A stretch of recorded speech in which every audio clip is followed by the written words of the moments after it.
exam and CLAT examinations. So do visit AKS IAS Academy and also the website of AKS IAS Academy. And about me, I am Sandeep Bhushan Tumala and my credentials are I have 10 years of teaching experience for civil services. I teach international relations and internal security and analysis of daily newspaper. And this session will definitely help you to crack prelims and mains examinations because I would be emphasizing throughout my session in regards to the daily news analysis. In regards to, I would be emphasizing on the keywords and key phrases. And these keywords and the key phrases which I would be emphasizing would be very useful for you all in regards to prelims as well as mains examinations, both for prelims in regards to identifying the factual, analytical and the conceptual questions for prelims, and for the mains examination when you get into the mode of imbibing the keywords and the key phrases in your answer writing, thereby your answer would be precise and concise. And once your answers are precise and concise, certainly you will be scoring higher marks in the mains examination. Thereby my session will be certainly helpful for you, that is AKS IAS Academy Daily News Analysis will certainly be helpful for you for prelims and mains both for 2020 as well as 2021. And this session is in regards to the daily news analysis, that is DNA of 22nd September 2020, and my tagline which goes ahead with emphasizing on the keywords and the key phrases. And before we get into the topic, we would look at the quote of the day. And the quote of the day is, no matter how you feel, no matter how you feel, get up, dress up, show up, and never give up. So this is, I like the quote that no matter how you feel, get up, dress up, and show up, and never give up. Keep moving ahead so that you will be in the right path of what you're dreamt about and about your success. And before I get into the topic of the daily news analysis, I would say a very good morning to all who are in the live and also in the live chat. A warm welcome to everyone.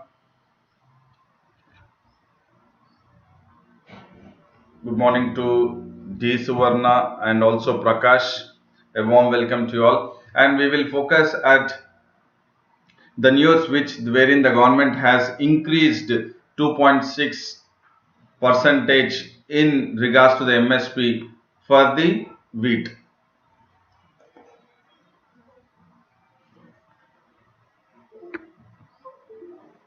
So this is the hike in the MSP for the wheat. It is not only for the wheat, but the MSP, the minimum support price, was hiked by the Cabinet Committee on Economic Affairs. So who has gone ahead with increasing or hiking the MSP for the 6 crops is that the Cabinet Committee on Economic Affairs has gone ahead with increasing for 6 crops, and this increase have been 2.6 percentage when you compare it with the last year. So last year it was 4.6 percentage of increase for the wheat in regards to the minimum support price, but this year it is 2.6 percentage. And we have also looked at yesterday what exactly is MSP, so that it could be also an important and critical information for preliminary examination point of view. And just again to recapitulate, MSP is a rate at which the government purchases the crops from the farmers, so that the farmers will not be at loss at a situation wherein the produce of the farmers are not being purchased in the open market. In that scenario, or due to any kind of natural disasters, it could be flood or flood. So in that scenario, the government will purchase the produce from the farmers at a minimum support price, wherein the farmers will not be incurring lot of loss. And the MSP for the wheat, now as we discussed, it has been increased by 2.6 percentage, or it is 50 rupees 50 per quintal. And now per quintal the MSP for wheat is rupees 1975 per quintal. And this is for what? This is for the upcoming Rabi or the winter crop season. So you have the Kharif season which has been over, and now the Rabi crop. And for Rabi crop, the minimum support price, and this, when we are discussing about this, the minimum support price, please do take it into consideration. It is a relevant and important keyword for you all in regards to the UPSC prelims and mains perspective. And along with the wheat, the MSP has been hiked for another 5 other winter crops, that is barley, gram, masoor dal, safflower, rapeseed and mustard. So rapeseed and mustard, they are all different types of pulses. So especially the MSP has been hiked for the 6 crops which are almost to the pulses. And here in from this rapeseed and then from safflower, you have the oil which will be extracted.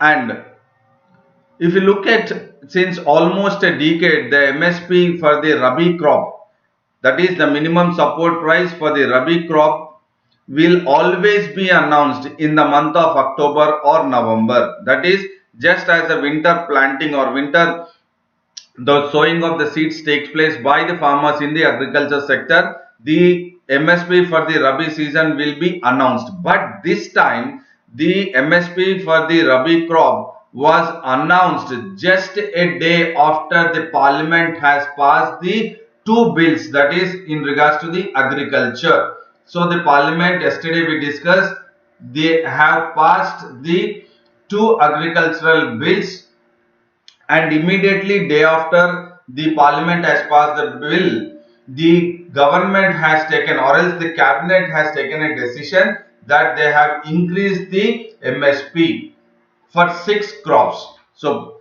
every time it is announced from since almost a decade, it has been announced in the month of October or November. But this time the MSP has been announced just after a day of the Parliament passing the bills or clearing the bills in regards to the agricultural farming.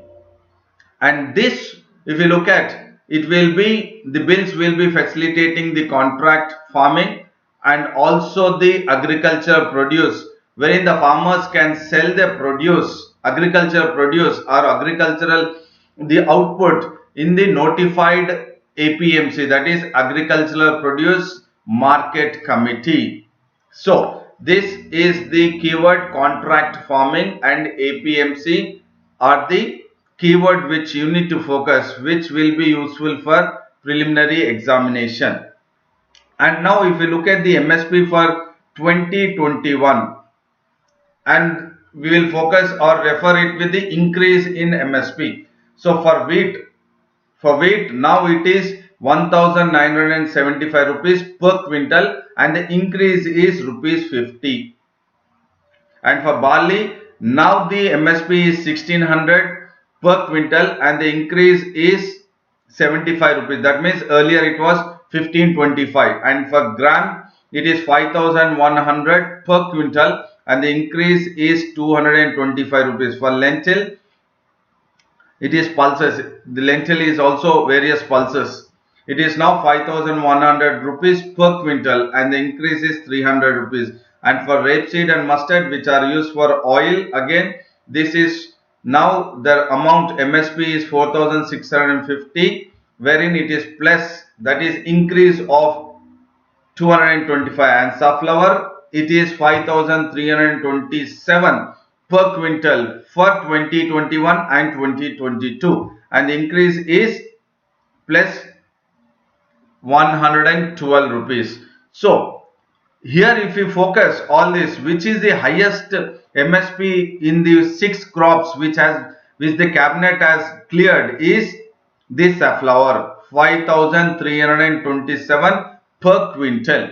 And we will also focus here the return over cost. That means what will be the returns the farmers would be benefiting because of the increase in MSP for 2021 and 2022 by the cabinet committee on the 6 crops. Is on wheat they will have 106 percentage return. For barley 65 percentage. Please do understand, it is not rupees, it is percentage. And for gram it is 78 percentage. And for lentil, that is pulses, it is 78 percentage. And rapeseed and mustard 93 percentage, safflower 50 percentage. And the highest number of or highest percentage of return would be on the wheat. That is 50 rupees has been increased and now it is 1975 per quintal.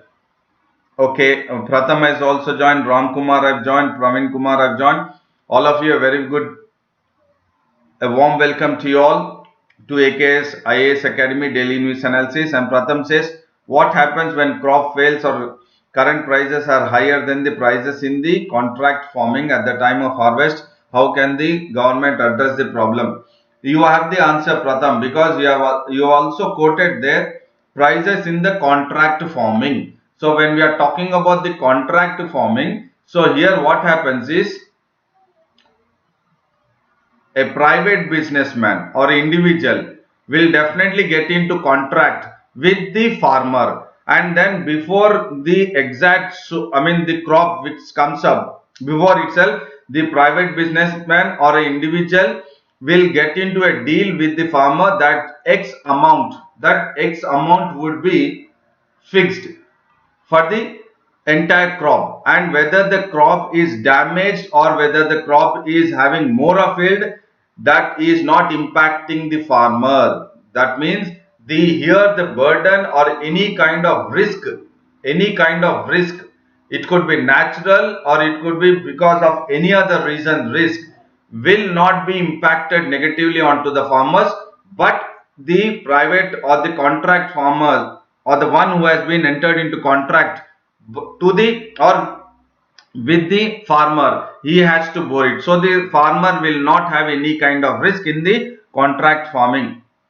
And also how the government tackle the transparency issue in MSP, since many of the times MSP are denied slightly storage shortage.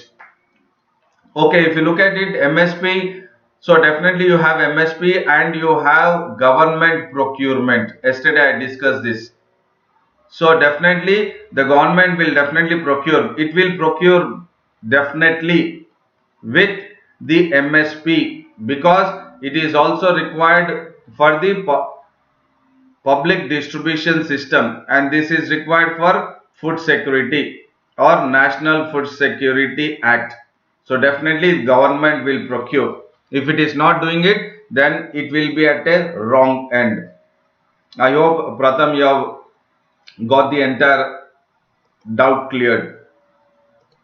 And Madhu has joined. A warm welcome to you, Madhu. And the another news is Parliament passes Insolvency and Bankruptcy Code. So we have been discussing this Insolvency and Bankruptcy Code, and also in regards to defaulters we were talking about, and also in regards to the NPAs, non-performing asset. Defaulters are the one who are or who would not be in a position to repay the loans to the banks will be defaulters, and once they are defaulters, slowly gradually they'll slip from defaulters to non-performing asset. Once they are into non-performing assets, then the banks would take up or initiate the insolvency and bankruptcy code to make sure that they retrieve the assets from the non-performing assets or from the defaulter itself. So that the bankruptcy or insolvency code bill for that is now which has been passed in the Lok Sabha, is this second amendment bill. So the insolvency and the bankruptcy code second amendment bill has been passed in the Lok Sabha, and it provides what? Insolvency proceedings. So it provides the proceedings against the defaulting companies. Please do understand, that is what I have explained earlier itself, defaulters and then further slipping into NPS. So for that we have seen RBI recently has come up with a concept called as loan restructuring. If you can try to recollect what I have explained in my previous classes, loan restructuring. So the government has come up with this measure. It is a measure to make sure that the one who have taken the loans will not be as a defaulters or a non-performing assets. And along with this loan restructuring, the another measure taken up by the RBI or by the government is loan moratorium scheme. Loan moratorium scheme. So definitely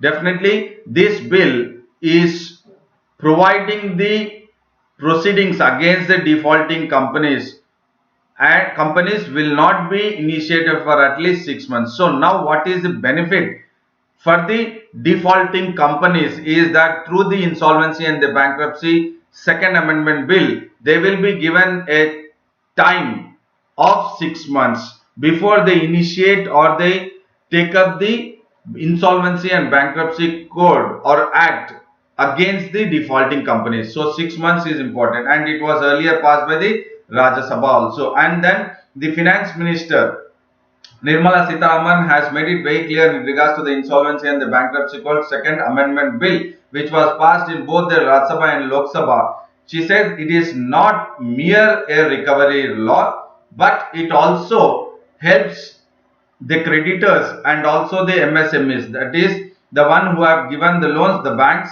and also the micro and small medium enterprises. They also have various options to recover their claims. So here in this case, what we would focus is, you have RBI, RBI will be pumping money into the banks and banks into MSMEs or further into non-banking financial corporations, and NABARD for example also further, and also micro financial institutions and cooperative banks. So further what will happen is, if at any stage if you have a defaulter, so it could be NBFC, there would be a number of defaulters. At NABARD you might have a number of defaulters. At microfinancial institutions you have a number of defaulters, or even to the MSMEs also, or again further to banks also. So what here it will provide is, it will provide the creditors and also for example like MSMEs, that they will get 6 months of time, so that the one who have been there, who have been their customers and then who have taken the loans, they will get 6 months of time to recover their claims. And that is the most important point in regards to the insolvency and bankruptcy code second amendment bill, which has been passed in the Lok Sabha and Rajya Sabha. So please focus here that they will get, the creditors including the micro, small and medium enterprises will get 6 months time to recover the amount or the claims. And Azmat Khan has joined. A warm welcome to you, Azmat Khan. And this proposed amendments is, or it is now overcoming, or it has overcome against the ordinance. So an ordinance was passed on June 5th, 2020, and now this will suspend the 3 provisions to meet any company which is stressed due to COVID-19 pandemic situation and from being pushed into solvency procedures or proceedings. So definitely now what is important is that earlier, or from the month of March itself till now, the creditors or the micro, small and medium enterprises which were unable to recollect, or the defaulters have increased, and that will now give time for the companies and the stressed companies especially, so that they will not be pushed into NPS, and once they are pushed into as an NPS, so bankruptcy and insolvency code or act can be initiated. And Nirmala Sitharaman has also made it very clear that there is a recovery rate under the code. Please do understand. So bankruptcy and insolvency code has increased the recovery. This is a key word. What the finance minister says is, the bankruptcy and insolvency code has increased the recovery rate of 42.5%, and in Lok Adalat 5.3%, in DRT, that is Debt Recovery Tribunal 3.5 percentage recovery has been taken place, and in SARFAESI Act 14.5 percentage. So what is SARFAESI? Again, this is the key phrase. SARFAESI is securitization and reconstruction of financial assets. Securitization and reconstruction of financial assets and Enforcement of Securities Interest Act 2002 is SARFAESI Act. So as per this act also there is recovery from the defaulters. So all this DRT is a debt recovery tribunal also. So everywhere if you look at as per the Finance Minister Nirmala Sitharaman, definitely there is an increase in the recovery rate once the bankruptcy and insolvency code has come into existence. And if you look at it, yes, it is highest in through the IBC, that is insolvency and bankruptcy code. Others if you look at 5.3, 3.5 and then 14.5 percentage. And the other news is that there is a study which has been conducted on the strain of the virus, and it has been conducted by the scientists at CSIR, that is Center for Cellular and Molecular Biology, and they have analyzed almost more than 2000 SARS-CoV-2 virus genomes from India, which is available in the public domain, so that this analysis will definitely help to understand various strains in circulation. That means this study which has been taken up by the scientists at this CCMB or CSIR along with CCMB, they will now understand various strains, that is various groups, the genome structure itself or the mutation itself, what is taking place in the public domain, especially in India, which is available. So they have come to, or they will get to know the understanding of the various strains of SARS-CoV-2 virus which is in circulation in India. And now they are comparing with the data with the month of June. In the month of June in India, the strain or the group of the SARS-CoV-2 which was very distinct and it was found in India was named as clade IA3 small I. So this is the strain which was prevalent in the month of June in India, and it was recognized by 4 specific variations. Along this you have various specific variations in the virus in their entire genome sequencing itself or genetic makeup itself. So this is one of the strain, and this strain was actually been prevalent in India in the month of June, clade I/A3I, and that was definitely, if you look at, it was constituting 41% of the SARS-CoV-2 genome. And now slowly that strain or that group is changing in India, and now we see that more of the another strain in India in regards to the SARS-CoV-2 genetic makeup or genome. Now you have A2, capital A2A clade. So this is another strain which is increasing in India, and we have seen the decrease of the earlier strain which was in the month of June very high prevalent. Now if we focus in the month of September in India, you have you have another strain in circulation in India, that is A2A clade, or it is also referred as G clade or 20A/B/C clades.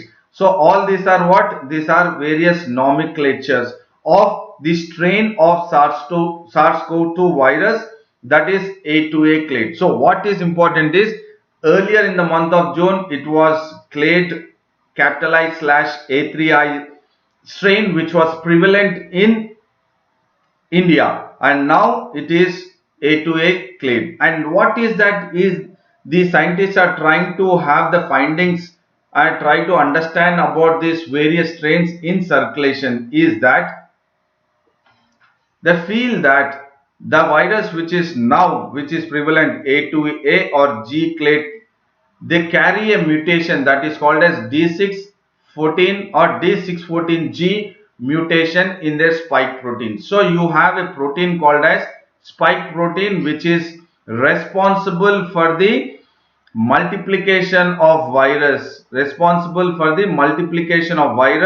that is SARS-CoV-2 in human cells.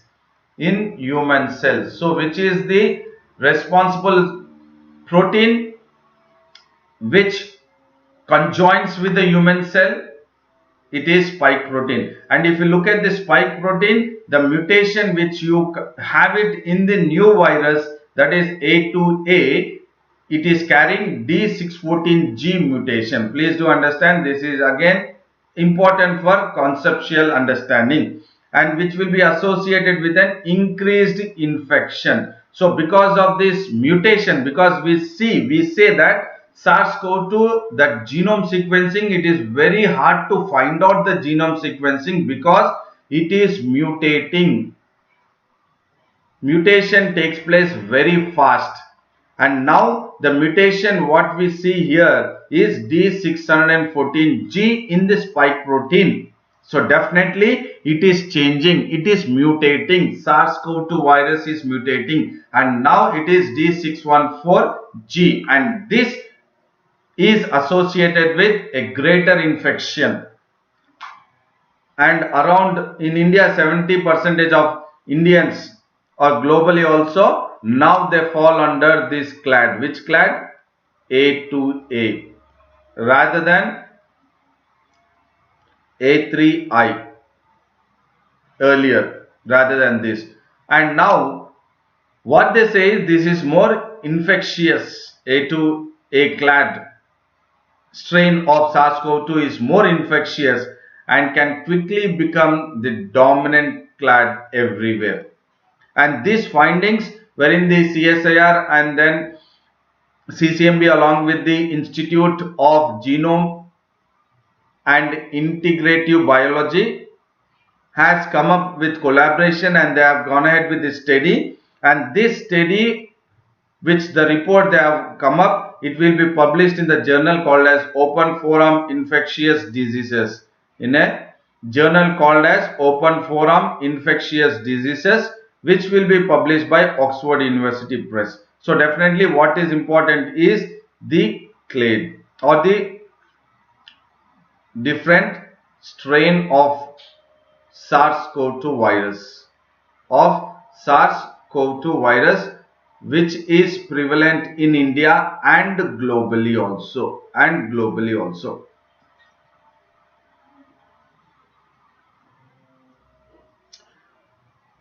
Insolvency code, Pratham, I think you should have got it. I said loan restructuring is for what?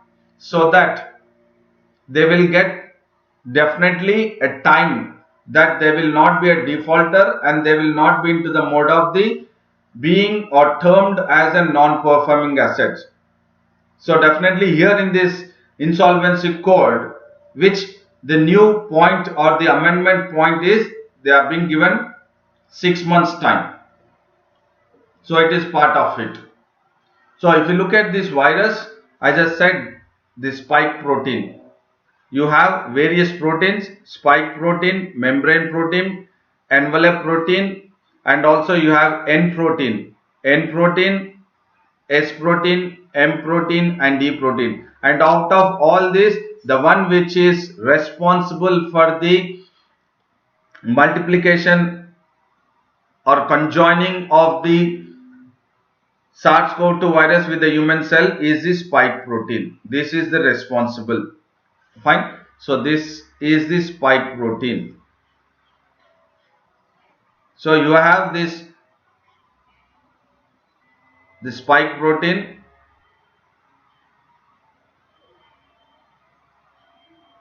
which will be, and this actually conjoins with, so this is receptor in the human cell,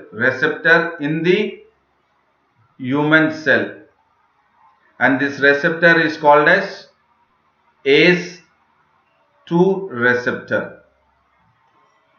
So the spike protein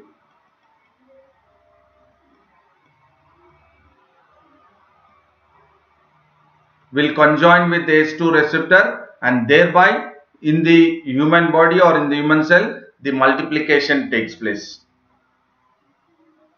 And you have another news which talks about balance right to protest with right to movement. So this is in news wherein the Supreme Court has come up saying that right to protest needs to be balanced with right to movement. So this is in regards to a petition filed in the Supreme Court, wherein in the month of March the people were evacuated, or the protesters were removed by the police in the month of March in Shaheen Bagh, wherein they were protesting against the Citizenship Amendment Act, or else the protest was Anti-Citizenship Amendment Act. And that petition has now come up in the Supreme Court after 7 months, and it was the bench which was headed in the Supreme Court is by Sanjay Kishan Kaul, wherein he has made it very clear that definitely right to protest is there, but there has to be a situation that you need to make sure that the right of movement of the public also takes place. So there has to be a balance between the right to protest and right to movement. So making sure that the makeshift or the protest which was being taken up by mostly by the mothers and children's, as they were shifted to an alternative site by the police because it was blocking the public movement and causing traffic inconvenience, and also because of the outbreak of the pandemic and because of the national lockdown, the protest against the Citizenship Amendment Act at Shaheen Bagh, which was removed, which has come up in the Supreme Court, and the court says that you have to balance between right to protest and right to movement. So definitely you cannot block the movement, you cannot create or you cannot cause any inconvenience to the public by traffic.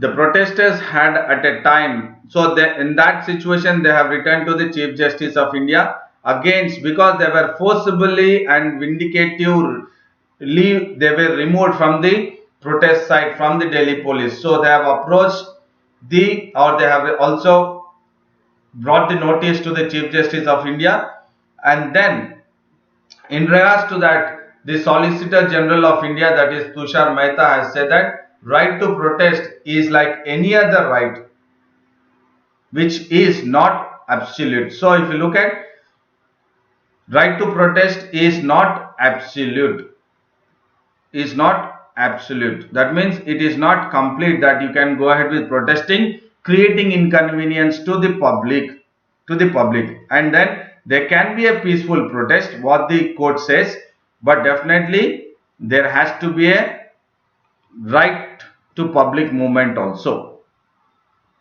So the protest is definitely a right, but you cannot cause inconvenience to the public. And you have another news which talks about the world faces a surplus of multilateral challenges. So certainly the world or the entire global countries in the world have challenges, and those challenges are multilateral challenges, and it was discussed in the United Nations 75th anniversary commemoration. And then in regards to that, the Secretary General of the United Nations, Antonio Guterres, has made it very clear that there is a challenge which the world is facing. And what is the challenge is there are surplus, that there are many multilateral challenges that the world is facing, but you have very few multilateral answers to the challenges. Please do understand, multilateral challenges, multilateral answers are the two keywords here. So Antonio Guterres is making it very clear that you do not have enough of multilateral answers which the world is facing with surplus of multilateral challenges. And the other one which he really says that we need to be proud. I mean, the entire world, the countries have to be proud about the situation is that in the modern history, almost for many years, there have been not much of the military confrontation with the major powers, and that is the great achievement of the United Nations, or all the 193 countries being part of the United Nations. So definitely we do not have much or a greater impact of the military confrontation between the major powers, and he also made it very clear that there are surplus multilateral challenges. And what are the greatest challenges what the globe or the UN or the now 193 countries being part of the United Nations are facing is the gender equality, which is the greatest single challenge as per the Secretary General of Antonio Guterres for the human rights globally. And you have the biodiversity which is collapsing. The second one, you have the aid trade which is spreading across. We have seen what you say even in US and also in Europe, we have been experiencing this hatred, and this is engendering, it is increasing geopolitical tensions, the hatred, and there is a threat from nuclear weapons. So all these are the greatest challenges wherein the entire world is facing, and that we have to overcome it. But certainly you have a very few answers to the surplus multilateral challenges wherein the globe or the world is facing now, and that has been identified or emphasized or underscored by the Secretary General of United Nations, that is Antonio Guterres, at the United Nations 75th anniversary. And apart from that, the greatest challenge is the COVID-19 pandemic situation. No doubt, we are definitely going ahead with the biodiversity challenge. We are also going ahead with the hatred, and also the way we have focused in regards to the gender inequality, and also threat to the nuclear weapons. And the other one which is the greatest challenge is COVID-19 pandemic situation. So this pandemic, COVID-19 pandemic, is the greatest challenge wherein the entire country has come to a standstill in regards to the business economic activity. And it is necessary what he says that the entire 193 countries have to come together and to address the COVID-19 pandemic situation and to overcome the health crisis and also the economic crisis. To overcome the health crisis and also the economic crisis also.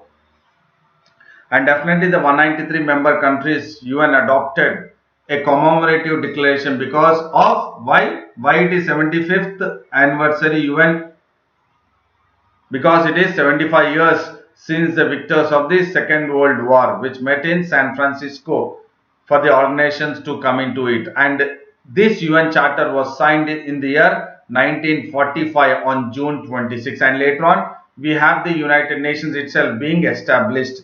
That was in the June, it has ratified, and in the month of October 1945, there were countries which have signed and ratified the Charter. And then now we see that declaration, that is 75 years commemoration, that you have the UN 75 declaration which has taken action, or it wanted to resolve the various issues which are ranging from digital cooperation to reforms of the United Nations. So what is the key word here for you all in regards to the mains point of UPSC, mains UPSC perspective is the reforms in the United Nations. Reforms in the United Nations wherein India is definitely pushing for reforms in the United Nations, especially in the United Nations Security Council, wherein India would wish to be the permanent member, among the 5 members. So non-permanent members, in the United Nations Security Council is 10, and next year India will be the non-permanent member of the United Nations Security Council, and India is it advocates very firm in regards to the reforms of the United Nations. And in this United Nations 75 declaration, it wanted to resolve the issues from digital cooperation to reforms of the United Nations. So this declaration was actually co-facilitated. The United Nations 75 declaration or the draft was co-facilitated by Qatar and Sweden at the beginning of the year, and the UN 75 declaration has experienced many disagreements and also come up with various negotiations, so that they will come up with the final draft of the UN 75 declaration. And in that draft, the disagreements were also from India and the Five Eyes. So what are the Five Eyes? That is UK, New Zealand, Australia, Canada and USA are termed as Five Eyes. And along with these Five Eyes, and India have objected to a phrase which was part of the draft of the UN 75 declaration, wherein that phrase was actually being influenced by the Chinese Communist Party, which is part of the Chinese Communist Party in China. So they have objected to it, and definitely there were protracted negotiations which have been taken up in final drafting of the UN 75 declaration. And Lokesh Chandra has joined. A warm welcome to you, Lokesh Chandra. And now we will focus at the recapitulation of the daily news analysis. So we are focused at the MSP, and as I said yesterday, please do focus at MSP and select committee, which will be very important or crucial information for preliminary examination. So there could be a question framed on MSP or select committee. Definitely on agricultural reforms or bills on agricultural reforms. And again we are focused on the insolvency and the bankruptcy code.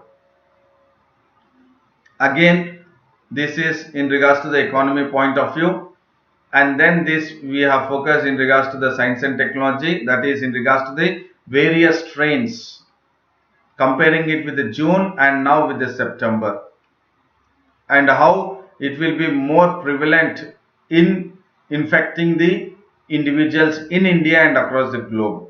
And here it is in regards to the right to protest and right of movement, also what the Supreme Court has given the judgment, or it has made sure that both are important and there has to be a balance. And this is in regards to the United Nations General Assembly or specifically United Nations Security Council, that is reforms, wherein India is definitely striving very hard that there should be reforms here. And I hope this session was informative and knowledgeable session, both for prelims and mains examinations. And I would say a big thank you and a good luck to you all. And do like the video, share the video and subscribe the video. And then also visit the website of the AKS IAS Academy, and then subscribe to the Telegram link of AKS IAS Academy, and I will come up with the daily news analysis, or see you tomorrow at 7:30 AM. And then I would say please do maintain consistency in your preparation, do stick to your schedule, and then do take care of your physical health and mental health. Then see you tomorrow, and then I would say all the best to you all. Thank you very much.